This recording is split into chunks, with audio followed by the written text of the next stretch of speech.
March 1970, Italy. The legendary Giotto Bizzarrini, the man personally responsible for the Ferrari 250 GTO, one of the greatest cars ever drawn by human hands, is gripping a steering wheel so hard his knuckles have gone white. The engine behind his head is screaming. The speedometer is climbing past 150, past 155. It touches 160 miles per hour. And here is the part that should make every car enthusiast on Earth stop cold. The engine behind his head is not Italian. It is not hand-built in some sun-soaked workshop outside Modena. It is a massive, iron-block, 390 cubic-inch American V8, built by the same company that gave the world the AMC Gremlin. This was the AMX 3. And what Bizzarrini felt that day at Monza was not just speed. It was the feeling of something impossible becoming real. A small, broke, completely overlooked American car company had quietly traveled to Italy, assembled the greatest engineering minds on the continent, and built something that had no right to exist. It was faster than the Ford Pantera, stiffer, more aerodynamically refined, and by almost every honest measure, more beautiful. For a few weeks in 1970, the entire supercar world was looking over its shoulder at a car from Kenosha, Wisconsin, and then it was gone. 6 cars were built. The project was killed without ceremony. And today, when one of those 6 ghosts surfaces at auction, it sells for close to $1 million. A price tag that tells you everything about what the world lost. This is the story of the greatest car America never built. To understand how something this extraordinary came to exist, you have to first understand how desperate American Motors Corporation had become by 1968. AMC was not Ford. It was not General Motors. It was not even close.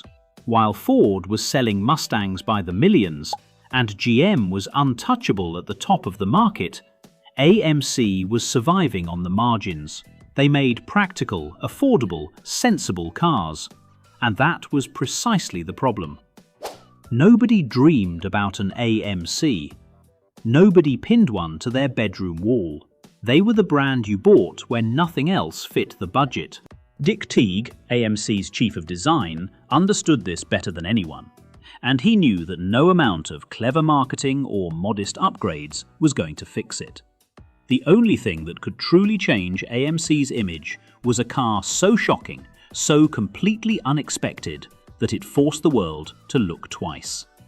Not a sporty coupe, not a dressed-up economy car with racing stripes, a true supercar, mid-engine, world-class, something that belonged on the same road as a Ferrari.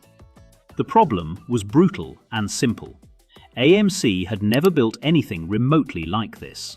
They didn't have the engineers, they didn't have the experience, and they certainly didn't have the luxury of time.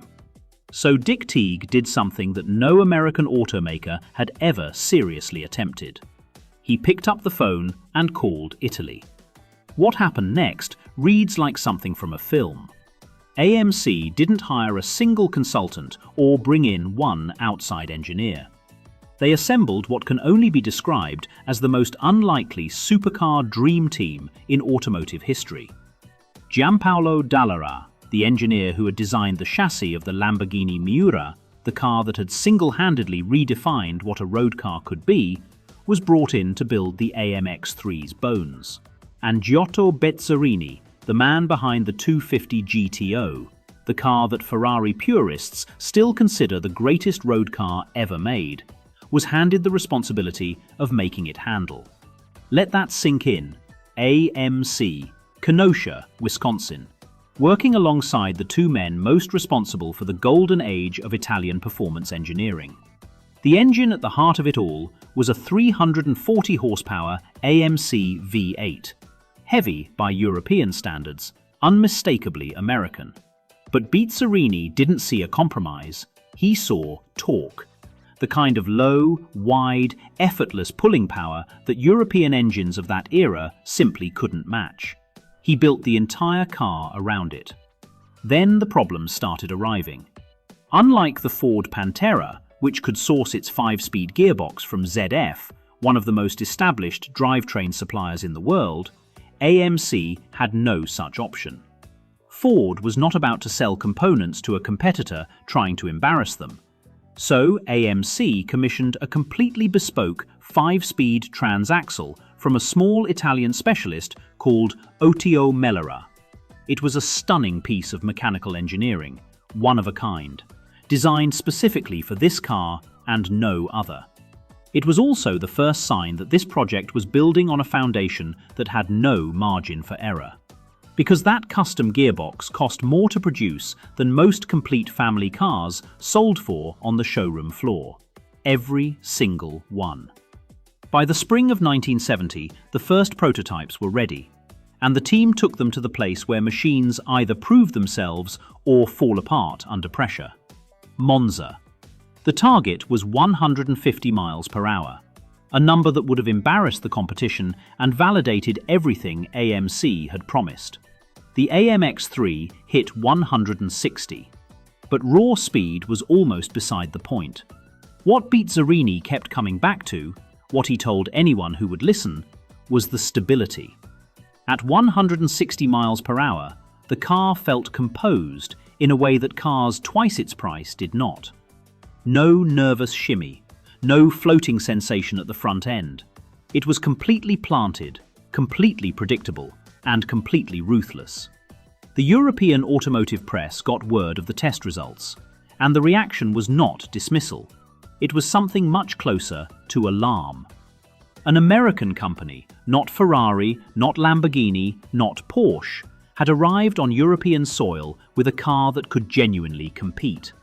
A car that had been designed, engineered, and validated at one of the most demanding circuits in the world. The champagne was as good as open. The dream was right there. And then the accountants in Detroit ran the numbers. To price the AMX3 at even a slim profit margin, AMC would have to sell it for $12,000. In 1970, that figure was almost surreal. For $12,000, an American buyer could purchase 2 brand-new Corvettes and have money remaining for a garage to store them in.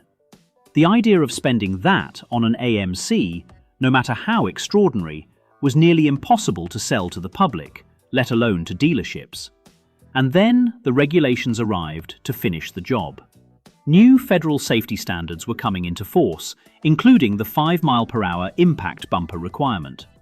Meeting that standard meant physically altering the exterior of the car. The clean, sculpted, aerodynamically precise bodywork that Teague had spent years perfecting would have to be compromised. Bulked. Blunted. The board met. The decision took almost no time at all. 6 cars had been completed. The project was cancelled. Just like that. Think about what that moment meant for the people standing in that room. Bizzarrini, Teague, the engineers who had spent the better part of 2 years building something that worked, something that won. They had the data, they had the lap times, they had Monza, and they had to watch it end anyway. The AMX3 was not cancelled because it failed. It was cancelled because succeeding had cost too much, and there was no road left to recover the investment. It is one of the most quietly heartbreaking moments in the entire history of the automobile. Today, the 6 surviving AMX3s are among the most sought-after and emotionally loaded cars on the planet. When one appears at a major concours d'élégance, roped off under perfect lighting, surrounded by collectors who understand exactly what they're looking at, it stops people in a way that million-dollar Ferraris sometimes don't.